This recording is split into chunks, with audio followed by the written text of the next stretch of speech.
Hello everyone, this is ज्योति है। आज की वीडियो में हम करेंगे एक आईपीओ का रिव्यू जो 19 जुलाई को ओपन होगा।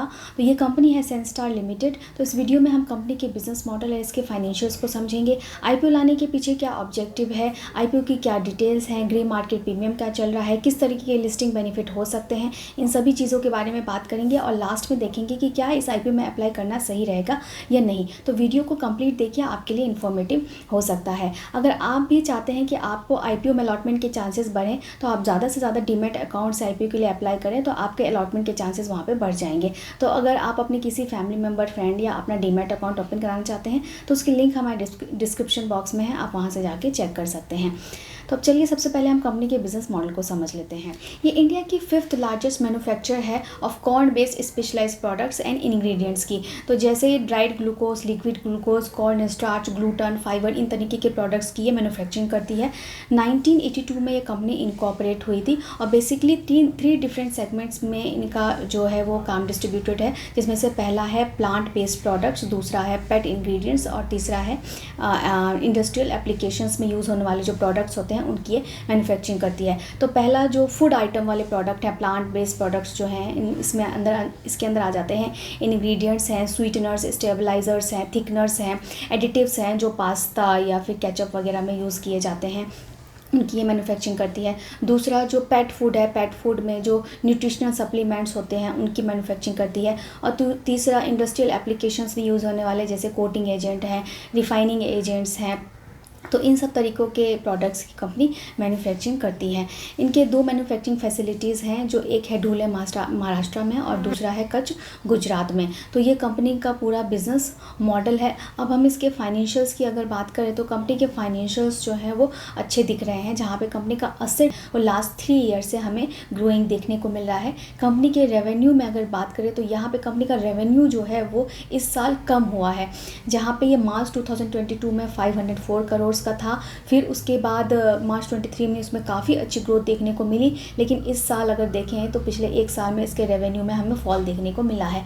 कंपनी का प्रॉफिट आफ्टर टैक्स जो है वो कंसिस्टेंटली ग्रो होता दिख रहा है हमको, जहाँ पे पिछले 2 साल को अगर कंपेयर करें तो इस साल कंपनी के प्रॉफिट आफ्टर टैक्स में 59% का ग्रोथ देखने को मिला है। कंपनी का नेट वर्थ भी इंक्रीजिंग है, रिजर्व एंड सरप्लस भी कंपनी के पास है और कंपनी के पास कुछ बोरोइंग्स भी हैं। कंपनी के अदर फाइनेंशियल्स की बात करें तो इसका ROE है 30.92% का, ROCE है 24.43% का। तो काफ़ी अच्छे रिटर्न रेशोज़ हैं इसके। डेब्ट इक्विटी कंपनी का जो है सिर्फ 0.5 का है, तो ये भी एक गुड साइन है। कंपनी के पास ऑलमोस्ट नो के बराबर डेट है। द रिटर्न ऑन नेटवर्थ जो है 30.92% का है। तो काफ़ी अच्छे कंपनी के हमें फाइनेंशियल्स देखने को मिल रहे हैं और EPS कंपनी का 4.75 का है। कंपनी के फाइनेंशियल्स हमको काफ़ी अट्रैक्टिव लग रहे हैं। सिर्फ कंपनी का रेवेन्यू जो है वो लास्ट ईयर ड्रॉप हुआ है, लेकिन इसका प्रॉफिट में हमें कंसिस्टेंटली ग्रोथ देखने को मिल रही है। अब बात करते हैं आईपीओ लाने के पीछे क्या ऑब्जेक्टिव है। तो सबसे पहला ऑब्जेक्टिव तो है कि कंपनी अपने धूले वाले जो इनका मैन्युफैक्चरिंग फैसिलिटीज़ है उसको एक्सपेंड करना चाहती है।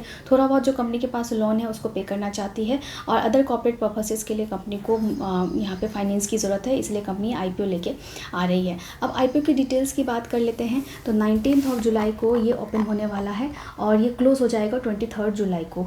लिस्टिंग इसकी हो जाएगी 26 जुलाई को और इसका प्राइस रखा गया है 95 हायर कट ऑफ पे। एक लॉट में 150 शेयर्स रहेंगे। तो अगर आप रिटेल कैटेगरी में अप्लाई कर रहे हैं तो मैक्सिमम 14 लॉट्स तो के लिए अप्लाई कर सकते हैं और स्मॉल HNI में कर रहे हैं तो मिनिमम 15 के लिए और मैक्सिमम 70 लॉट्स तक के लिए आप अप्लाई कर सकते हैं। इस आईपीओ का टोटल साइज़ है 510 करोड़ का, जिसमें से 397 करोड़ का फ्रेश इशू है और 113 करोड़ का ऑफर फॉर सेल है। यहाँ पे रिटेल कैटेगरी के लिए 35% शेयर्स रिजर्व रखे गए हैं। एंकर इन्वेस्टर से company already 153 crore rupees raise कर चुकी है। अब ग्रे मार्केट प्रीमियम की बात करते हैं तो इसका ग्रे मार्केट प्रीमियम फ़िलहाल चल रहा है 42 का, जिसके बेसिस पे यहाँ पे आपको 44 से 45% तक की लिस्टिंग गेन एक्सपेक्ट की जा सकती है। मीन्स अगर एक लॉट की बात करें तो एक लॉट पे आपको यहाँ पे 6500 के आसपास तक का बेनिफिट मिल सकता है। तो अगर अब बात करें कि क्या इस आईपीओ में अप्लाई करना चाहिए या नहीं, तो कंपनी जैसा हमने देखा कि कंपनी का बिजनेस मॉडल जो है वो अच्छा है, कंपनी के फाइनेंशियल्स भी जो है वो अच्छे हैं। देन हमने ग्रे मार्केट प्रीमियम के बेसिस पे भी देख रहे हैं, तो यहाँ पे अच्छी लिस्टिंग गेन हमको मिलने की एक्सपेक्टेशन देखने को मिल रही है।